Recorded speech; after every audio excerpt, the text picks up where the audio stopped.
এবার আওয়ামী লীগকে ফিরিয়ে আনার পদক্ষেপ ও প্রতিজ্ঞা জানালেন স্বরাষ্ট্রমন্ত্রী সালাউদ্দিন আহমেদ।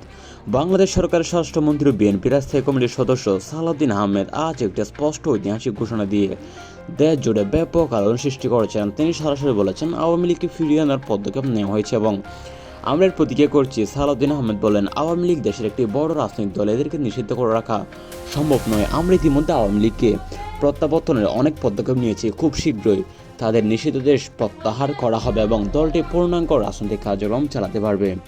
তিনি আরও বলেন, আমরা প্রতিজ্ঞা করছি আওয়ামী লীগকে ফিরিয়ে আনবো। দেশের গণতন্ত্রকে পূর্ণাঙ্গ করতে এই পদক্ষেপ অত্যন্ত জরুরি।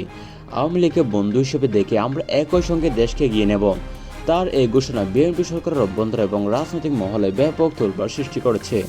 আওয়ামী লীগ নেতাকর্মীদের মধ্যে এই বক্তব্য আশা ও উল্লাস দেখা যাচ্ছে। অনেকে এটাকে গণতন্ত্রের বড় বিজয় বলে অভিহিত করেছেন। সামাজিক যোগাযোগ মাধ্যমে নেটিজনদের মধ্যে তুমুল আলোচনা চলছে। কেউ এটাকে জাতীয় ঐক্যের পথ বলছেন, আবার কেউ রাজনৈতিক কৌশল হিসেবে দেখছেন। বিএনপির